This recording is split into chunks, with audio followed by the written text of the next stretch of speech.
2025 का जो साल गुजर रहा है, लगातार त्रासदियाँ हो रही हैं। मतलब इस साल एक प्लेन हादसा हुआ, उसके बाद अभी हमने उत्तराखंड में देखा त्रासदी हुई, बादल फट गया। लगातार एक के बाद एक त्रासदी। लोग कह रहे हैं साल गुजर ही जाए तो अच्छा है। ये भी पिछले जन्मों से कुछ जुड़ा रहता है। 20 से लेकर 2031-32 तक का जो टाइम पीरियड है, लगभग 11-12 साल का, ये पूरा डिकेड जो है ना, लगभग ऐसा ही जाने वाला है ओवरऑल। और अब ये शांत होता दिख नहीं रहा। एक तरीके से मिनी युग परिवर्तन कहा जा रहा है इसे। कई धर्मों में कहा जाता है पुनर्जन्म नहीं होता। क्या पुनर्जन्म होता है? हमारा सनातन तो इसे सीरियसली मानता ही है। पास्ट लाइफ मेमोरीज अक्सर देखा जाता है बच्चों को ज़्यादा याद रहता है। जी, ऐसा क्यों? 5 साल तक के बच्चे का जो सबकॉन्शियस माइंड है, माइंड के 2 लेवल कहे जाते हैं। एक कॉन्शियस माइंड जो चेतन मन है, ज्ञानी मन है, और एक जो अवचेतन मन है, गहरा मन है। वो गहरा मन बच्चों का ज़्यादा एक्टिव होता है। करोड़ों लोगों में इक्का दुक्का लोगों को ही अपना पिछला जन्म याद होता है। ऐसा क्यों होता है? कुछ लोगों को जो मन में भाव करते हैं, जैसे जिनके अंदर बहुत ज़्यादा प्रचंड कोई ऐसी इच्छा होती है या कोई ऐसे इमोशंस होते हैं, उसकी वजह से उनको पास्ट याद रहता है। आत्मा को तब तक जन्म लेना पड़ता है बार बार जब तक उसको मोक्ष ना मिल जाए, ऐसा धार्मिक ग्रंथों में लिखा गया है। आप कितना इत्तेफाक रखिए। जीवन एक एग्जाम है पूरा। आप इस एग्जाम को पास कर लो तो आपको अगले बार आने की जरूरत नहीं है। अगर एग्जाम पास नहीं हुआ, और 90% लोग समझो कि इस एग्जाम में फेल हैं। आज का दौर सोशल मीडिया का दौर है, तो कई टॉक्सिक रिलेशनशिप में आ जाते हैं। उसके बाद उस रिलेशनशिप से निकल कर अपना जीवन साथी तलाशना चाहते हैं। तो आप कैसे उन लोगों का पास्ट देखते हैं? अगर आप टॉक्सिक रिलेशनशिप में हैं तो डेफिनेटली कभी ना आपने भी कुछ चीज़ें टॉक्सिक जरूर की होंगी। कर्मा का सिद्धांत तो यही है, जैसा बोओगे वैसा काटोगे। आप पास्ट लाइफ देखते हैं तो क्या क्या प्रक्रिया से आपको गुजरना पड़ता है? कैसे जैसे आपने कहा विराट कोहली, अब देखिए उन्होंने अलग अलग जन्मों में अलग अलग, मैंने 3 जन्म आपको बताए। एक जन्म में कुछ और लर्निंग ली, एक जन्म में कुछ और ली। हमारे साथ मौजूद हैं संजीव मलिक जी, जो पास्ट लाइफ एक्सपर्ट हैं, जो किसी की भी ज़िंदगी देख सकते हैं। ये दावा करते हैं कि भारत के बड़े बड़े सेलिब्रिटीज़ जैसे मुकेश अंबानी पिछले जन्मों में क्या थे, ये तमाम चीज़ें ये कहते हैं कि ये देख चुके हैं। और कैसे जो ट्रंप है वो दुनिया में कैसे खलबली मचाए हुए हैं, और 2025 का साल क्यों इतना त्रासदी भरा है। स्वागत है आपका संजीव जी। क्या वाकई कई धर्मों में कहा जाता है पुनर्जन्म नहीं होता? क्या पुनर्जन्म होता है? हमारा सनातन तो इसे सीरियसली मानता ही है।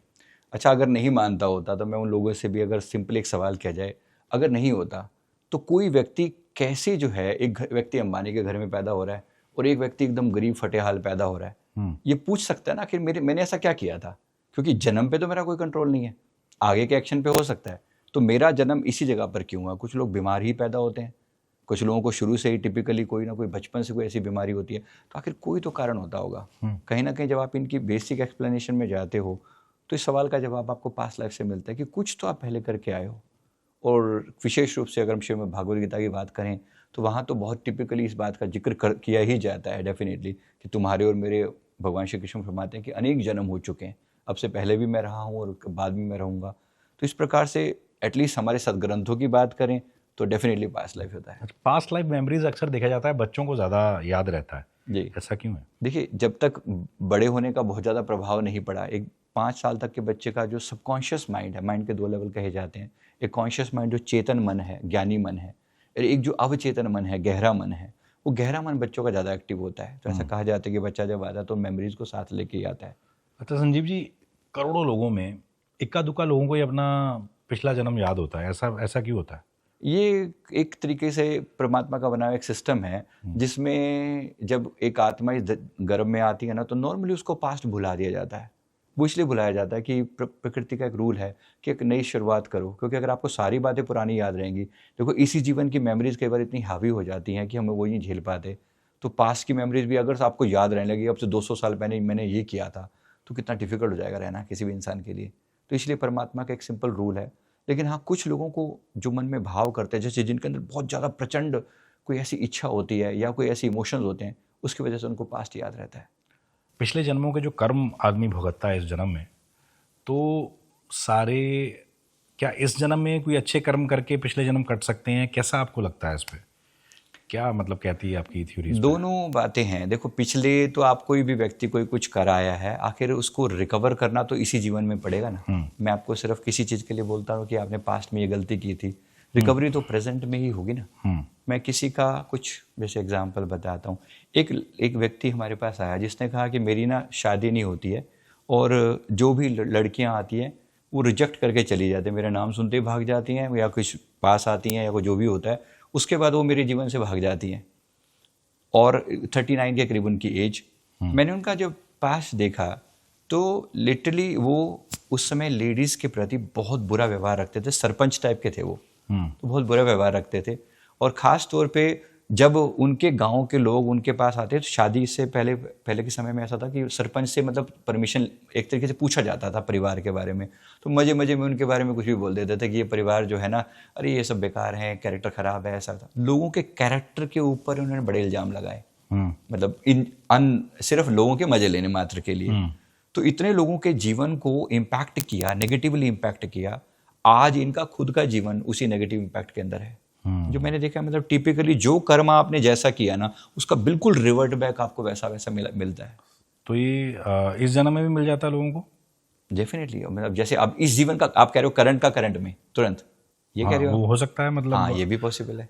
अच्छा जल्दी मिलता है या बुरा कर्म आगे जाके मिलता है? देखो, ये डिपेंड करता है कि आप कितने प्यार से समझते हो बातों को ना, उस पर डिपेंड करता है। जैसे अभी मैं इसी बात की बंदे की एग्जांपल लूँ, अब ये बंदे की मैरिज नहीं हो रही, आपने भी कहा कि इसका करंट लाइफ में मैं क्या रिकवरी करूँ। अब ये बंदा आया परेशान है, कह रहे मेरी शादी नहीं हो रही, प्रॉब्लम समझ में आ गई, कर्म समझ में आ गई कि मैंने अनेक लोगों के रिश्ते तोड़वाए हैं। अब इनका कर्मा ये है, इनको ये कहा जा रहा है कि तुम पहले लोगों का मजाक उड़ाना बंद करो। देखो लर्निंग क्या है हमारी, कि लोगों का तुमने मजाक उड़ाया, लोगों की शादियां तोड़वाई, क्यों तोड़वाई? गलती है ना, तो गलती को स्वीकार करना। पास्ट लाइफ का मतलब मैं ये नहीं कि मैं कोई कहानियां सुनाने का मेरा उद्देश्य नहीं है। पास्ट लाइफ का मतलब है मैं आज की किसी चीज़ से मैं अगर सफरिंग कर रहा हूँ, दुखी हूँ, तो मैं कहीं ना कहीं अपने उस चीज़ को जाके सुधारूँ। इसी टाइप का टिपिकल एक और एग्जाम्पल था जिसमें वो व्यक्ति जो है, शादी न होने का जो रीज़न हमें पता लगा, वो लेडीज़ के प्रति बहुत बुरा भाव रखता था। अरे क्या है ये, तो उनको वो वर्ड बोलता था, जूते की नोक पे रखता हूँ मैं, इस टाइप के वर्ड बोला करता था। अब स्त्रियों के बारे में जब आप ये सोचोगे कि ये तो ऐसी हैं, तो आप इनको जूते की नोक पे रखोगे, अगर ऐसी बात सोचता है कोई व्यक्ति, मैं बहुत सम्मानपूर्वक कह रहा हूँ सभी आदरणीय स्त्रियों के प्रति, सभी के प्रति, मतलब जब आप ऐसा कह रहे हो किसी को, तो प्रकृति छोड़ती नहीं है ना, आपको कहीं ना कहीं सबक सिखाना भी तो जरूरी है। परमात्मा की लाठी में कहते हैं आवाज नहीं होती, अब आवाज नहीं है, वो बता तो रहे ना, आपके जीवन में एक समस्या दे दी। अब इस जीवन में कह रहा है मेरी कोई बहन थी नहीं, माँ कुछ 5-6 साल की उम्र में ही दूर हो गई मुझसे, और अब पत्नी नहीं मिल रही। मतलब जो व्यक्ति कहता था कि मैं स्त्रियों को अपने जूते की नोक पे रखता हूं, आज उसके जीवन में स्त्री है ही नहीं, ना बहन के रूप में, ना माँ के रूप में, और ना पत्नी के रूप में। बेटी तो होना इम्पॉसिबल ही होगी बात। तो बात क्या है ना, कि प्रकृति आपको सिखाना चाहती है, एक लर्निंग देना चाहती है। प्रत्येक व्यक्ति के जीवन में जो भी समस्या आ रही है, कहीं ना कहीं वो डीपली कोरिलेटेड है कि कुछ तो किया होगा। आखिर मैं ही क्यों? बिकॉज लोग सीधा सवाल करते हैं भाई मी, तो भाई मी का कोई ना कोई जवाब तो जरूर होगा, या तो नेचर या साइंस कोई जवाब दे दे। साइंस के पास कोई जवाब नहीं इस बात का। अच्छा, आज का दौर सोशल मीडिया का दौर है। लोग, जैसे आप कह रहे हैं, जीवन साथी नहीं मिल रहा उनको, तो कई टॉक्सिक रिलेशनशिप में आ जाते हैं।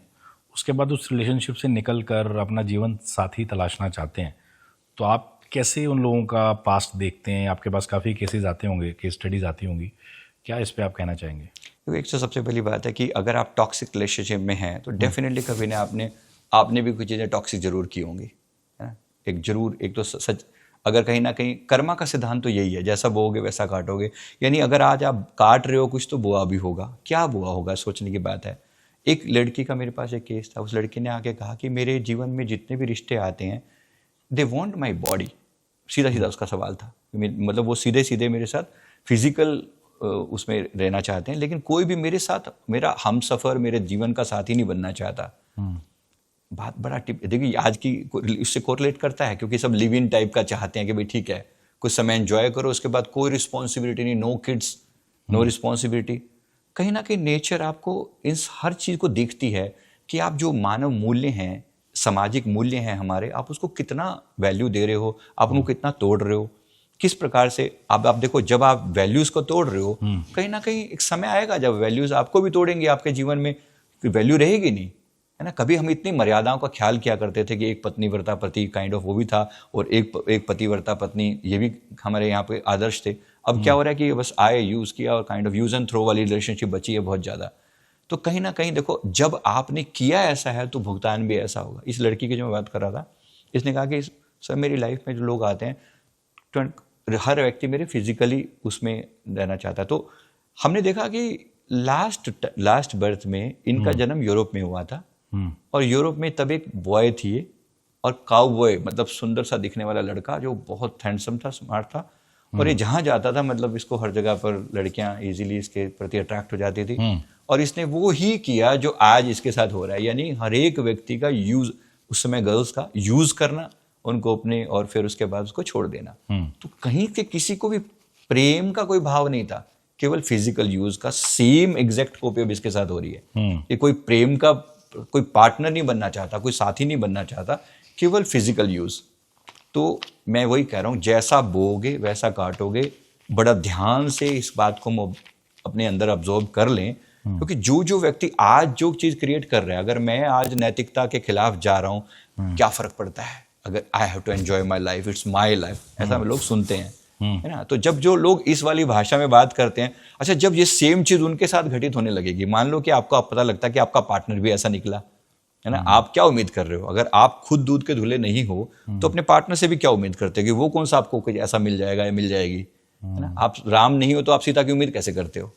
आप खुद राम नहीं हो तो सीता होने की उम्मीद कैसे आप कह रहे मिलेगी? पास्ट लाइफ पे ही सब डिपेंड करता है। मेरा मतलब है कि कुछ पार्ट वो था, बाकी आपके आज मैं सिर्फ इतना मैसेज देना चाह रहा हूँ कि आज जो आप कर्मा कर रहे हो, आगे के लिए भी तो आप अपने खड्डे खोद रहे हो ना। तो इट्स जस्ट लाइक दैट, जो भी आपने किया कहीं ना कहीं आपको जरूर भुगतान भुगतना पड़ेगा।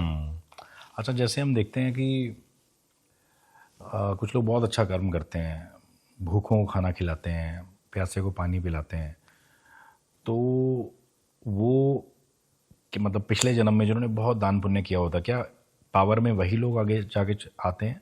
जैसे आप सिखिज्म देखिए, उसमें कहा जाता है वंड छको, यानी बांट कर खाओ। गुरु नानक देव जी का कॉन्सेप्ट था, और आज सिखिज्म उसे फॉलो करता है, यानी किरत करो, कर्म करो, नाम जपो, भगवान का नाम याद रखो, और तीसरा वंड छको, बांट कर खाओ। तो आपका, मैंने कहीं सुना कि आपने कहा था कि जो अंबानी थे एक जन्म में बड़े गरीब थे और ऐसा करते। तो मुझे लगता है कि इस पे क्या आपको लगता है कि जितना कोई अच्छा कर्म करेगा, मतलब ज़रूरतमंदों की मदद करेगा, क्या उसका अगला मतलब फ्यूचर अच्छा ही रहता है, या आने वाली ज़िंदगी अच्छी रहती है, अगला जन्म अच्छा होता है, भगवान भी इससे खुश होते हैं? डेफिनेटली। आप सोचिए ना, कोई भी काम जो ऐसा कर रहे हैं जो नीति के, मर्यादा के और प्रकृति के नियमों के लिए अच्छा है, आप अपना स्वार्थ सिद्ध नहीं कर रहे हो हर जगह पर। जहाँ पर आप अपनी जरूरत से, अपने आप के बियॉन्ड किसी दूसरे के बारे में भी सोच पा निस्वार्थ रहे हो। सेवा। निस्वार्थ सेवा का भाव, जो वो वंड छको वाली बात ही है, जो वो एग्जाम्पल था, मैं जस्ट 2 लाइनों में रिपीट कर रहा हूँ। मतलब एक ऐसी गरीब अवस्था में हमने अंबानी जी का देखा था, मुकेश अंबानी जी का, कि पिछले कुछ 10 जन्म पहले की बात है लगभग, जब ये इतने गरीब थे कि इनके पास कमाने के लिए कोई साधन नहीं था। और फिर हमने देखा कि मतलब कहीं खेतों में जो अनाज कट जाने के बाद जो दाने दाने बचते हैं, इन्होंने वो दाने इकट्ठे किए, उससे बड़ी मुश्किल से 3 रोटी बनाई, खाने जा रहे हैं, और एक गरीब व्यक्ति आकर इनसे वो रोटी मांगता है, प्रार्थना करता है कि मेरे शरीर में कोढ़ है, आपको तो फिर भी कुछ दे देगा, मेरे को तो लोगों ने बाहर निकाल रखा है। तो इन्होंने वो रोटी पहले एक दिया, फिर दूसरी दी, और फिर तीसरी रोटी भी मतलब उन्होंने उसके नाम कर उसको दे दिया। तो इस बात के प्रति जो प्रकृति का जो रूल है, आपने इतना दिया, आपको जो दिया आपने वही मल्टीप्लाई होकर मिलने वाला है ना। There is a law of giving. आप जो दे रहे हो, चाहे सुख दे रहे हो और चाहे दुख दे रहे हो, दुख भी मल्टीप्लाई होकर मिलने वाला है, तो सुख भी मल्टीप्लाई होकर मिलने वाला है। किसी की नेचर ऐसी है, नेचर का रूल यही है, जो दे रहे हो वो लौट के आएगा, मल्टीप्लाई होकर आएगा। लॉ ऑफ बूमरैंग बोलते हैं इसको, जैसा घुमा के फेंक हो गया आपके पास आने ही है। तो ये वही चीज़ थी। इस बात से जो हमें हिंट मिला, जो नेचर ने हमें बताया, कि ये बात इतनी ज़्यादा अच्छी लगी कि देखो उस वक्त उसकी कुल प्रॉपर्टी क्या थी? सिर्फ 3 रोटियां, है ना। कुल प्रॉपर्टी सिर्फ 3 रोटी थी, उसने कुल प्रॉपर्टी इस व्यक्ति को दे दी just because he was suffering more than him.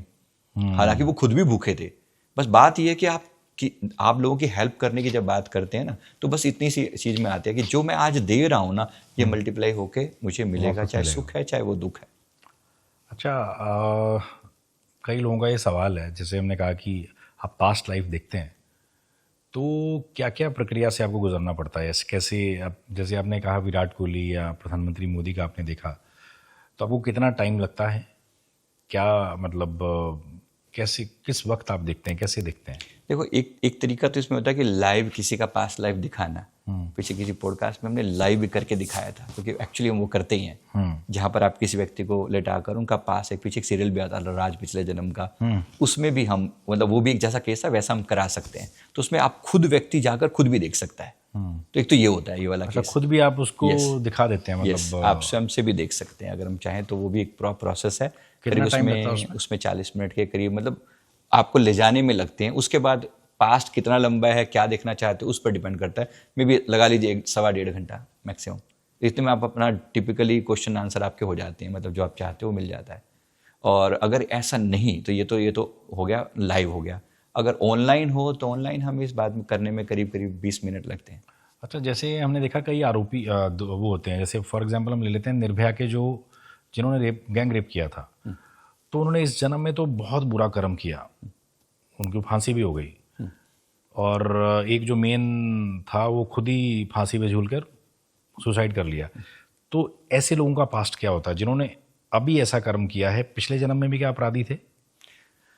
ये डिपेंड करता है बहुत सारी बातों के ऊपर। कभी कभी ऐसा होता है कि सेम अपराध कंटिन्यू करता है, कभी कभी बिल्कुल रिवर्स भी हो सकता है। ये एकदम से कहना थोड़ा इजी नहीं है, बट जैसे फॉर एग्जांपल अभी मैं किसी का ऐसा ही केस बताता हूँ कि जैसा हुआ, अब जिस व्यक्ति ने ये किया उसके साथ क्या होता है, इसका रिजल्ट क्या निकलता है।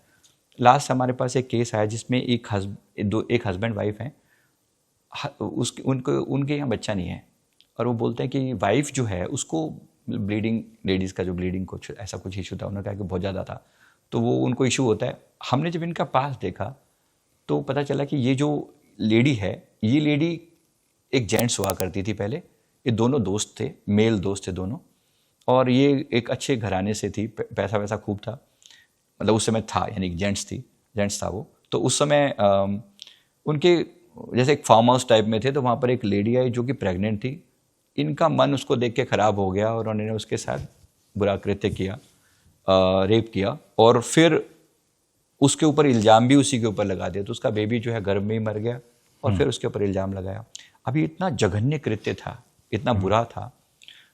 अब प्रकृति को, परमात्मा को, नेचर को, अगर कोई भी इस पूरे सिस्टम को देख रहा होगा, जैसे हम कहते हैं शनिदेव जो है ना इसके न्याय करता है, अब ये सिस्टम जब देख रहा होगा कोई भी, तो कितना बुरा किसी के साथ हुआ, कितनी तकलीफ दी। अब उसमें ये नहीं देखा जाके कि उसके उस लेडी के क्या पास कर्म थे या वो सब अभी थोड़ी देर के लिए छोड़ देते हैं, लेकिन इसने बुरा बहुत किया, वो है ना, इसने बुरा किया, तो इसका जो रिजल्ट निकला, हमें पता चला कि मृत्यु के बाद भी इसको दंड मिला ऊपर जाकर। जैसे हमारे यहाँ सुनते हैं कम से कम कि नरक भी होते हैं, नरकों में भी अलग अलग टाइप के नरक होते हैं, गरुड़ पुराण में कहा जाता है। तो हमें पता लगा कि कुंभीपाक नाम का एक नरक था, इनको उन दोनों को पूरा सजा मिली वहाँ पर कुंभीपाक नरक में। इनको लंबे समय तक वहाँ पर तकलीफ़ें दी गई, उनको आग के गोले के साथ बांध कर और उसमें तकलीफ देते हैं, उसमें रगड़ते हैं पूरा, मतलब क्या आप ये भी देख लेते हैं, मतलब ऐसा पता लगता है? जी, ये पता चलता है अगर हम चाहें तो। इसको हम LBL, इस कंसेप्ट को बोलते हैं LBL, यानी लाइफ बिटवीन लाइव्स। जीवन, एक जीवन, इनके बीच में आप कहाँ थे।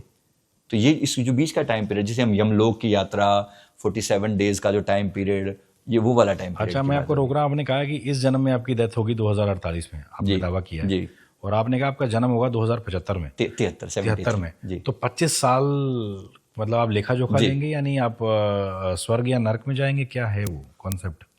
मतलब क्या ऐसे आपने दावा किया कि आपको पता लग गया कि आप 48 में इस दुनिया से विदा लेंगे और 73 में दोबारा आएंगे? हाँ, ये जो कंसेप्ट है, इसका मतलब ये है कि इसमें आप पूछ रहे हैं कि इसमें लेखा जोखा होगा कि नहीं होगा। हाँ, आपने कहा ना जैसे कि आदमी चला जाता है स्वर्ग में या नरक में, हाँ, तो इसके बारे में थोड़ा बताइए। राइट, देखो इसमें क्या होता है कि जैसे मैं अभी इनकी एग्जांपल दे रहा था ना, तो उस एग्जांपल को वैसे मैं 2 लाइन में पूरा कर रहा हूँ कि वो उनको ने नरक भी भोगा, और उसके बाद इस जीवन में आकर वो सफरिंग कर रहे हैं उस पेन के नाम का। वो अब जो मेल था वो फीमेल बन गया, और उसको वो एक्चुअली प्रॉब्लम भी होती है, और बेबी तो उनको हो ही नहीं सकता। हमने जब प्रार्थना करी तो कहा, हमें बोला गया कि बेबी का कभी नहीं हो सकता, क्योंकि इसने इस तरीके से उनका बेबी अबॉर्ट किया है ना, गर्भवती महिला को इन्होंने इस तरीके से तकलीफ दी।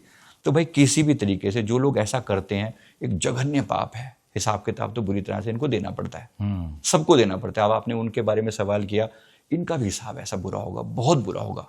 तो जो इतना बुरा कर्म करता है कि अगले जन्म में इंसान ही बनता, कहा जाता है 84 लाख। कोई जरूरी नहीं इंसान बने, बिल्कुल भी नहीं, हो सकता है कुत्ता, गधा, घोड़ा, कुछ ऐसा बन के भी आए। तो वो सब बनने के बाद 84 लाख जब पूरा करता फिर जाके इंसान बनता है आदमी। कंप्लीट 84 नहीं होता, कभी कभी मतलब एक बारी में 84 पूरा भुगते ऐसा जरूरी नहीं होता, होती है टोटल 84 लाख, लेकिन उसमें कभी कभी कि आपको जिस जन्म में भी आपकी वो, अब ये वर्ड बोलना चाहिए, हवस पूरी नहीं होती ना जब तक, तब तक वो आपको उस जन्म में घुमाया जाता है। जब तक आपकी वो इच्छा, वो डिजायर जिसके लिए आप इतने पागल थे, तो उसको उस जन्म में भोग के फिर वापस भी लाया जाता है कभी कभी। तो कुछ बहुत सी बातों पर निर्भर करता है कि कलेक्टिव कर्मास कितना ज़्यादा थे, इस बात का रिजल्ट काफ़ी लंबा हो, मतलब बहुत सारी बातों पर ये निर्भर करती है वाली चीज़। ऑडियंस को मैं ये कहना चाहूँगा, जैसे बता रहे हैं संजीव जी कि हम जो कर्म कर रहे हैं, हालांकि गीता में भी यही कहा गया है आप वही भुगतते हैं, और तो अपना कर्म करने में थोड़ा सावधान रहिए, अच्छे कर्म करिए, लोगों का दिल ना दुखाइए, भूखों को खाना खिलाइए, मतलब जितनी सेवा कर सकते हैं मानवता की उतनी करिए, क्योंकि आज की तारीख में मुझे लग रहा है अगर इंसानियत जिंदा है तभी दुनिया चल रही है थोड़ी बहुत। हालांकि इंसानियत ज़रा जिंदा नहीं है, कहते हैं कि लोग अपना स्वार्थ ही देख रहे हैं हर जगह पे, लेकिन आप जब मंदिर या गुरुद्वारा जाते हैं वहाँ की वाइब अलग होती है जी। आप मतलब होते हैं ना, वहाँ तक शायद माया का वो जाल नहीं पहुँचता कि भगवान का घर है जी। जैसे आप वहाँ से बाहर निकलते हैं, फॉर एग्जाम्पल आप शमशान जाते हैं किसी की अंतिम यात्रा पे, तो लगता है यार दुनिया कुछ नहीं है, लेकिन जैसे आप बाहर निकलते हैं तो माया आपको जकड़ लेती है जी। तो ये क्या मतलब ऐसा सिस्टम है, आप जब पास्ट लाइफ जब लोगों की देखते हैं, कोई होता है किसी कोई कसाई बना होता है इस जन्म में, वो सिर्फ काट रहा है ना, तो ये क्या उसका पिछले जन्म का कर्म ही होगा कि उसको इस जन्म में कसाई बनना पड़ा? नहीं, देखो इसमें क्या है ना, प्रकृति आपको चॉइस देती है, कभी कभी पिछली किसी चॉइस की वजह से, पिछले किसी कर्मा की वजह से आपके जीवन में ऐसी परिस्थितियां बनती हैं, लेकिन वो चुनना या ना चुनना वो आपके ऊपर डिपेंड करता है। जैसे किसी व्यक्ति ने पिछले जीवन में बहुत शराब पी, इस जीवन में उसके सामने शराब कहीं ना कहीं से अवेलेबल हो जाएगी, यानी वो पूरा अपॉर्चुनिटी मिलेगी कि उसको वो चीज़ दोबारा मिले, करे ना करे ये उसकी चॉइस है। जो भी उसने कर्म किया ना, कर्म के बेसिस पे स्थितियां ऐसी बनेंगी, जैसे किसी व्यक्ति ने किसी को मरने के लिए मजबूर कर दिया, मेरे किसी गलत काम से किसी ने अपने आप को मार डाला, अगर ऐसा हुआ तो उसके लिए सिचुएशन ऐसी पैदा होंगी, जो तकलीफ मैंने किसी को दी है ना, एक बार वो तकलीफ मुझे जरूर मिलेगी। अब उसको मैं कैसे डील करता हूँ या नहीं करता, ये डिपेंड करता है मेरी चॉइस पर। अच्छा, आत्मा को तब तक जन्म लेना पड़ता है बार बार जब तक उसको मोक्ष ना मिल जाए, ऐसा धार्मिक ग्रंथों में लिखा गया है। आप कितना इत्तेफाक रखते हैं? इसको आप ऐसा समझ सकते हैं कि जैसे जब तक उसकी लर्निंग पूरी नहीं हो जाती, ओके, है ना, जब तक उसकी लर्निंग पूरी नहीं हो जाती, अब आपको जो जो सीख मिलनी चाहिए थी किसी भी चीज़ में, आपके जीवन में, मेरे जीवन में कुछ चैलेंजेस हैं, आपके सभी दर्शकों के जीवन में भी जो जो चैलेंजेस हैं ना, वो आपकी लर्निंग है इस जीवन की। क्या आपने उस लर्निंग को, ठीक वैसे जैसे बच्चा एग्जाम पास करने वाले सिस्टम होता है ना, भाई ठीक है तुमने इसमें एक का पहाड़ा याद करना है, इसमें ये करना है, इसमें पढ़ा ये क्या पढ़ना है, या जो भी आप जो भी पढ़ रहे हो ना, इसका एग्जाम आपको दिया जाना है। जीवन एक एग्जाम है पूरा, आप इस एग्जाम को पास कर लो तो आपको अगले बार आने की जरूरत नहीं है। अगर एग्जाम पास नहीं हुआ, और 90% लोग समझो कि इस एग्जाम में फेल हैं। पिछले जन्मों का जो हिसाब किताब है, कोई स्पिरिचुअल जर्नी पे है, खूब भगवान का नाम जपने वाला आदमी, क्या इस जन्म में क्या वो पुजारी टाइप बनते हैं, या कहते हैं जो नाम जपता है आदमी वो बैंक बैलेंस कभी ख़त्म नहीं होता, बाकी सब कुछ यहीं छूट जाता है? ऐसे संत महात्माओं को हम सुनते हैं आजकल, प्रेमानंद जी भी यही कहते हैं कि आपके साथ वही जाएगा जो आपने जपा है। तो क्या मतलब अगले जन्म में उसको फ़ायदा मिलता है जो इतना भी उसने जप किया होता है, भले मोक्ष नहीं मिला उसे इंसान को? देखो ये ग्रेजुअल यात्रा है, स्टेप बाय स्टेप यात्रा है। जैसे मैंने आपको भी विराट कोहली का एग्जांपल दिया है ना, अब देखिए उन्होंने अलग अलग जन्मों में अलग अलग, मैंने 3 जन्म आपको बताए, एक जन्म में कुछ और लर्निंग ली, एक जन्म में कुछ और ली, यानी एक तरफ वो फिलोसोफर बने एक जन्म की यात्रा में, तो एक उनकी लर्निंग थी, फिर शायद अब अगला जन्म दूसरा इस रूप में क्यों हुआ, शायद वॉरियर बनना चाहते होंगे, एक वो जन्म हुआ, फिर किसी और जन्म में उनको किंग जैसा रूप दिया गया, वो भी एक रोल प्ले करवाया गया ना, 3 जैसे उन्होंने जन्म बिताए। अब बेस्ड ऑन दिस इनको इस जीवन में उन सारी चीज़ों का एडवांटेज मिल रहा है। आज जो पॉपुलैरिटी है, मतलब वर्ल्ड क्लास है ना, कोई शायद ही कोई बंदा जो उनको ना जानता हो। कहने का मतलब जिस बंदे ने वहाँ अपना डेडिकेशन दिया, आज उनके अंदर वो सारे गुण समाहित हैं ना। अब आपकी मर्जी, आप किस गुण को लेके आगे चलते हो। आपने किसी जीवन में क्रिकेट को तो नहीं, खेलों को बढ़ावा दिया, तो खेल आज आपके जीवन का अभिन्न हिस्सा है और आप उसमें टॉपर हो, कहने की बात है ना। तो कैसे जो भी आप लर्निंग ले रहे हो ना, अब इसमें आ गया नाम जाप भी ऐसी आपकी एक लर्निंग है। आपने नाम जाप किया, अगले जीवन में हो सकता है आपके पास बेसिक सिद्धियाँ वो बाय डिफ़ॉल्ट आ जाएं। जरूरी नहीं आप सन्यासी बनो।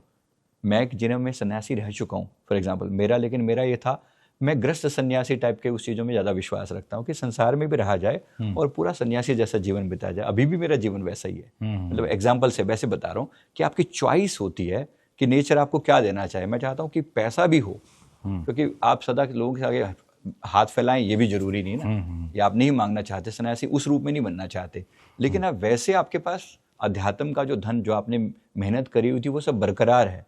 तो ऐसे बहुत से लोग हैं जो गृहस्थ और सन्यासी के बीच का जीवन जी रहे हैं। ये सब आपकी अपनी फ्री विल पर भी डिपेंड करता है। और जैसे जैसे इंसान इसमें ग्रो करता जाता है ना, उसके पास चॉइस और बढ़ती जाती है ना। जो गरीब लोग हैं, यानी कि जिनकी कर्म बहुत खराब हैं, उनके पास चॉइस नहीं है। लेकिन जिनके पास कर्म बहुत अच्छे हैं, उनके पास फिर चॉइस हो जाती है कि मैं अब ये बनना चाहता हूँ या मैं ये रोल प्ले करना चाहता हूँ। तो ये सब पॉसिबल है। अच्छा, पास्ट लाइफ को लेकर कई लोगों को जैसे बहुत सपने आते हैं, कहते हैं जी हमें हमेशा सपने आते रहते हैं, तो क्या ये भी पास्ट लाइफ से जुड़ा रहता है कुछ? अगर कोई चीज़ रिपीटेडली दिखाई पड़ रही है तो जरूर कोई मैसेज ऐसा हो सकता है ना। जैसे किसी को डूबने का सपना बार बार आ रहा है, क्वाइट पॉसिबल कि उसका अंतिम समय पिछली बार डूब के बीता हो, मतलब मृत्यु जो है डूबने से हुई हो। तो ऐसे में क्या होता है, अगर उसमें क्या होता है, जब मतलब अगर किसी को हर बार ऐसा होता है ना, ऐसे व्यक्ति को जरूर अपना पास्ट लाइफ रिग्रेशन करवा लेना चाहिए। अच्छा, कुछ लोगों को हम देखते हैं पानी से डर लगता है, कुछ लोगों को ऊंचाई से डर लगता ऊंचाई है, से डर तो लगता ये है। सब पूर्व जन्म अधिकतर ऐसा ही है, अधिकतर, क्योंकि कुछ तो पहले घटित हो चुका है जो इनको इतना ज़्यादा डर लगता है। अब इसको तोड़ने की विधियां भी होती हैं, टेक्निक्स भी होती हैं। अब नॉर्मली क्योंकि जब हम प्रॉब्लम को ऐसे देखते हैं तो दूसरा सॉल्यूशन भी निकालना पड़ता है।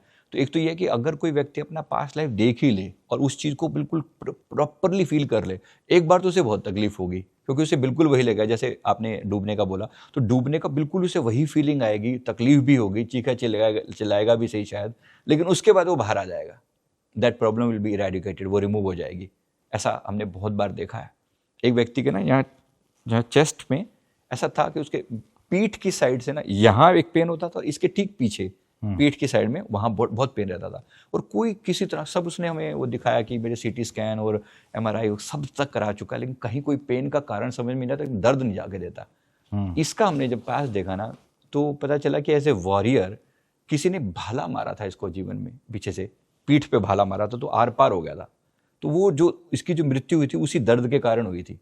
वो दर्द इतना गहरा अंदर में चला गया, मरते मरते तक भी वो दर्द याद है कि हाय हाय, वो अभी भी मैं उस पीड़ा से, इस जीवन में वो दर्द साथ लेकर पैदा हुआ। तो वो जो दर्द था इतना ज़्यादा था।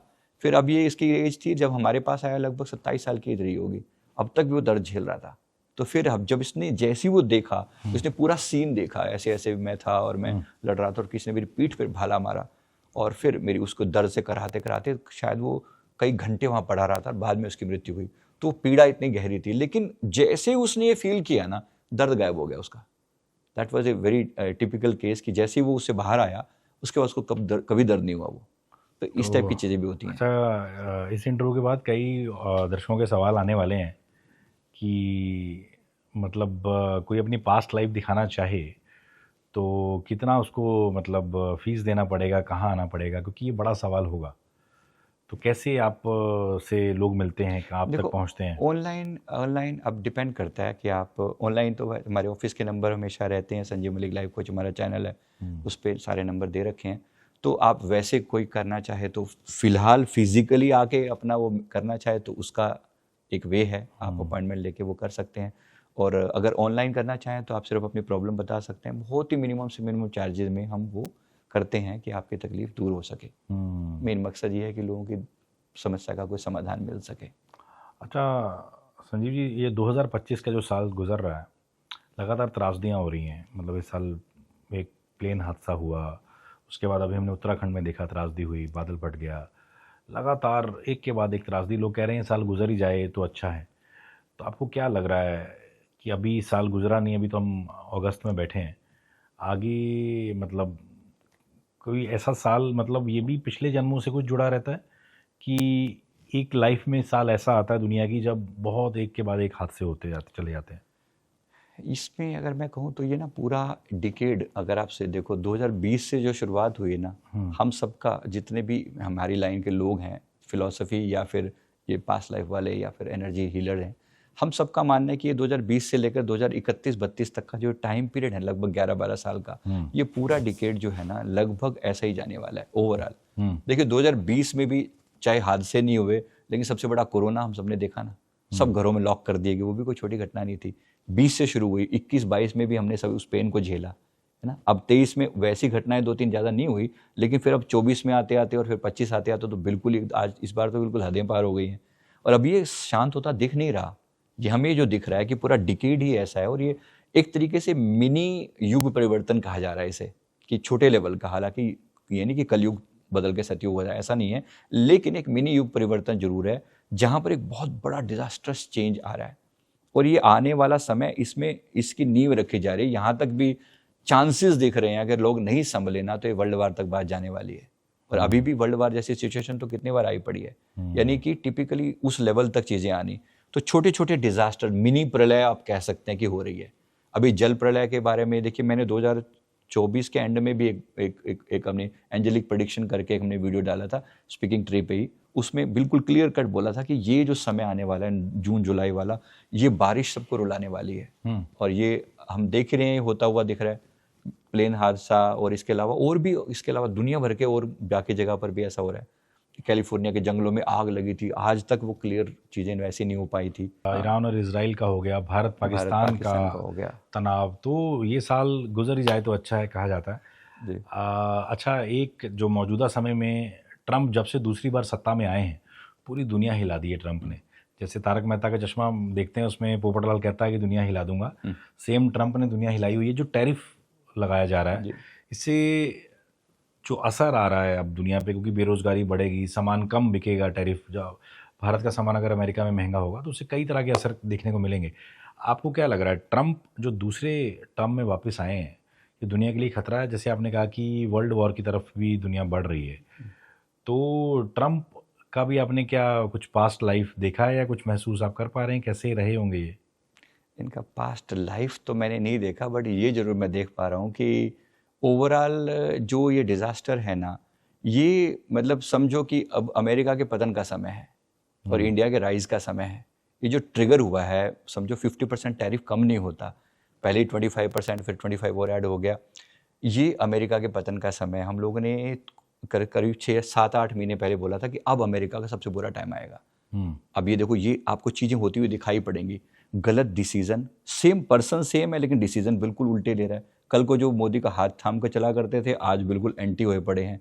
बेसिकली देखो, अगर आप इसको ऐसे देखो तो rise of a new world order करके एक वर्ड यूज़ किया जा रहा है आजकल, एक न्यू वर्ल्ड ऑर्डर। अभी तक अमेरिका नंबर 1 पे टॉप पोजीशन में बैठा हुआ अपने आप को मानता था, और उसके बाद चाइना ने जैसे तैसे करके अपनी जगह बनाई। उसके बाद इंडिया को तो हम कभी गिनता ही नहीं था। इंडिया का अगर अब से 10-12 साल पहले सोचे तो हमेशा हाथ जोड़ के सर झुकाने वाली मुद्रा में हम हुआ करते थे। आज जैसे हम इंडिया का चेहरा ऐसे होने लगा है, तकलीफ तो बहुतों को होगी। हमारे न्यू वर्ल्ड ऑर्डर में जब चेंज आएगा, जाहिर सी बात है जो टॉप पर बैठा हुआ उसको क्यों नहीं तकलीफ होगी। तो ये हम सब देख रहे हैं कि कहीं ना कहीं टैरिफ तो उसका एक छोटा सा, उस खुन्नस का, उस गुस्से का एक छोटा सा हिस्सा है। असल चीज़ तो कहीं अंदर आग लगी पड़ी है। तो इस इंटरव्यू में संजीव मलिक जी ने पास्ट लाइफ के कई रहस्यों से पर्दा उठाया। उम्मीद करता हूं ये एपिसोड आपको खूब पसंद आया होगा।